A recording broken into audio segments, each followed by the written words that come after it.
Hello everyone, this is NC Lord, and today we're going to be doing a video showcasing the Tabletop Simulator, as well as discussing Duelist of the Roses Arc 7 ideas in mind. Now I'm just going to quickly start by saying this mod for Tabletop Simulator, there's a link in the description. It basically will allow you to play Duelist of the Roses style. There's instructions included in the links down below at DeviantArt. There's a converter which you can make any deck, mind you. Like for example, I made this custom labyrinth deck, which I will briefly show you. Yes, it's just loading that. Okay.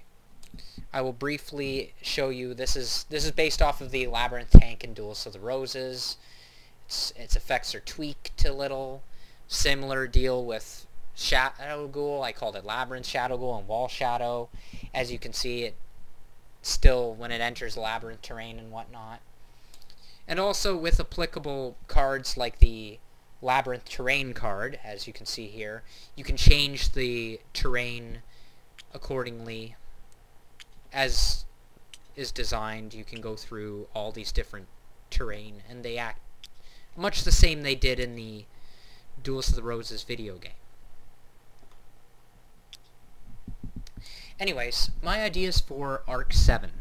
Now, Arc 7, or an OVA, based off of Duelist of the Roses style, could be something either set in the future or sometime between GX and the original series. I think that at the root of it, though, they should expand upon the original story of Duelist of the Roses, reinvent it, reimagine it, and expand upon it. One character I think should consistently remain is the Kaiba reincarnation, Christian Seto Rose Zirkins, should actually be an incarnation of Seto Kaiba. And they could even go into why Kaiba is reincarnated, because we never get an explanation for that. Ishizu, it could also work for similar reasons, but I'm not going to say Bakura and, you know, Bones and other characters like Rex Raptor and all that, purely because there's not as much of a magical connection with them, so I don't think it's justifiable. And Pegasus, aside from having the Millennium Eye, it doesn't make sense with him either. He never gave any indication of, you know, a past life. Ishizu has been in ancient Egyptian times as well, so it would make sense that characters like her and Seto Kaiba would remain interconnected with the shadow magic that shadow games are made from. Now, as for the actual story of what happened, the cards themselves, the versions of the cards in the Duelist of the Roses arc or OVA, are basically, they're more like tarot cards. They serve two purposes in that timeline era. They were an ancient game that aristocrats and others would play, and some special, like, high-wielding duelists would actually use them for shadow games. And sometimes, depending on the person's magic, they could customize the backs of the cards so they wouldn't be mistaken for the opponent's one. They have a very tarot card art style to them. Like they don't look like, they don't have like these modern images. They have a more, you know, hand-drawn look to them. They look more sophisticated, like they have a tarot card-esque look to them. Maybe even the size could be a bit off. I'm not sure, but they would play them on the grid much like in the video game and this style of gameplay. And perhaps the rules in their time were similar to the video game, but the rules in the modern era version were adopted more to this one, which would be a clever meta reference in and of itself. The explanation being someone, either some kind of gaming CEO or gaming enthusiast who made it big, he made a deal where he'd make this a thing. Kind of similar to Duke Devlin, but that actually goes somewhere.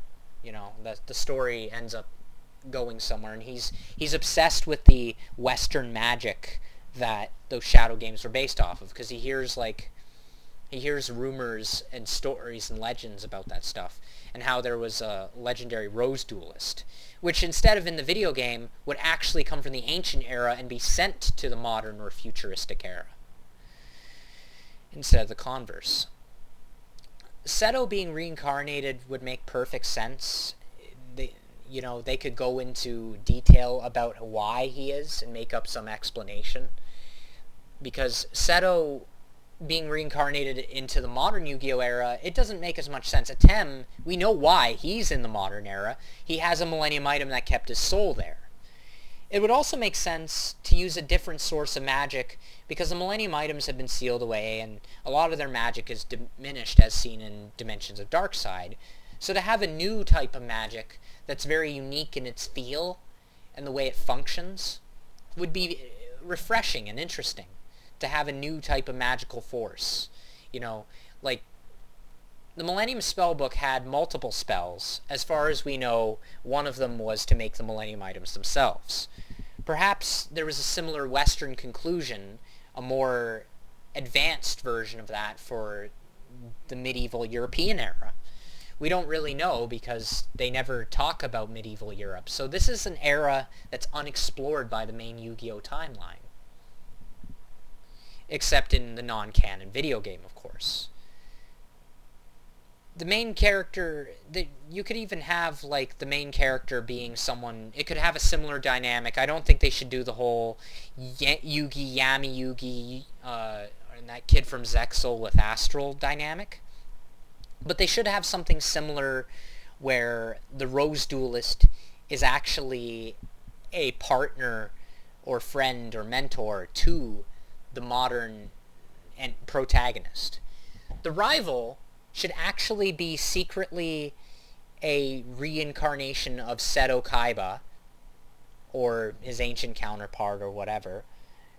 And if this is in the future anyways, if this is in the future, he should have his first name be something completely different and his middle name revealed to be Seto by coincidence. He should highly resemble Kaiba with like some key differences, maybe a scar or something distracting, and you'll just think it's an animation style thing or a coincidence. You won't think anything of it.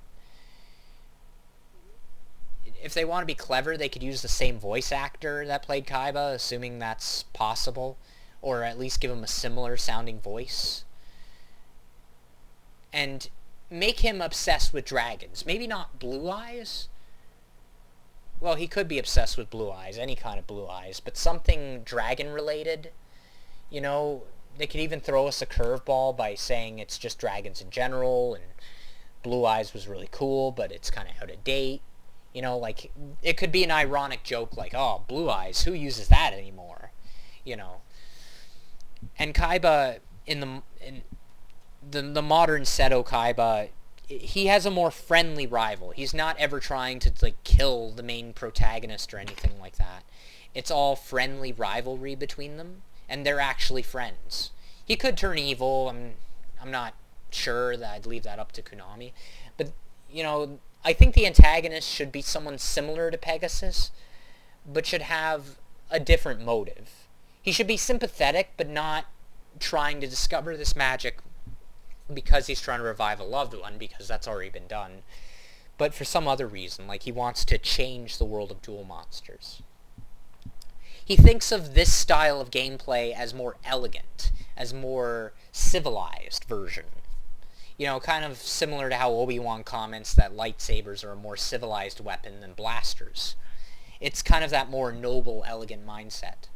And based on his research, he discovered that not only were these played for shadow games, but nobles could afford to have their decks, made, because I'd imagine tarot cards back then to, mass produce them to the point where you could play a game like this would be fairly expensive.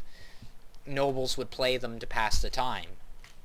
Which is, and again, a throwback to, in Duelist of the Roses, there's this lord who, I forget what his name was, but they reused him in his image for the Falsebound Kingdom. He played against the Rose Duelist, thinking he was just some guy that happened to be there and played for fun. It wasn't a shadow game, as far as we know. There was no stakes stated in that sequence. So it was implied that the perfect rule style gameplay has been played both for fun and for serious situations like shadow games. So it would work for the sake of, you know, both the ancient explanation and the modern explanation, which would be a pretty good parallel. You know, having an ancient version of duel monsters that looks like tarot cards, and their rules were different back then because, you know, it was a different game at the time. And the guy he was inspired by, he excavated and found all these cool, you know, all these tarot, he found a deck of them, and he was like, wow, I could make a more modern version of this. Perhaps there was like a dual disc that has some kind of touch screen that has all the 49 squares as well as where the deck leader is, and he uses the other portion of the dual disc to summon monsters like normal. In theory, they could design something like that. That would make sense. Also, what Konami could do with Duels of the Roses style, if it ever came out, the best thing they could do is probably make it into some kind of mobile app. Or some kind of freemium game. It would work across multiple platforms, because to make a Yu-Gi-Oh simulator, and to make a chess simulator in general, would not be that complicated. I mean, YGO Pro and Dev Pro are proof that you can make an automated version of these things pretty easily. And this would actually be better on a, you know, on an automated format, because, you know, you wouldn't have to keep track of you wouldn't have to validate the cards like you do in the real life version. You know, that would be the benefit that Konami would have of having a digital format, like it did in the video game to begin with. So that could be an idea, and they could make it so by freemium I mean like you could buy packs, or even possibly buy individual cards. Though I doubt they'd let you buy individual cards, because, you know, that would undermine their general marketing strategies. Anyways, that's just one of my ideas for the idea box, and I also wanted to show off this Tabletop Simulator mod. Links to both the mod and the tools necessary to build custom decks like what you saw me have are in the description below. Follow the instructions carefully. It says you can use DevPro. It says you can use YGO Pro, but you can use DevPro instead. In fact, generally you'll get higher quality images. You could also use, with the deck maker thing, you can use custom images from Card Maker if you want to play cards like what I have here, which obviously are not legit cards, but they're still fun to play. And if you want to make terrain cards so you can change the terrain like this for a legitimate reason. Anyways, this has been NC Lord, and I'm glad you watched my video.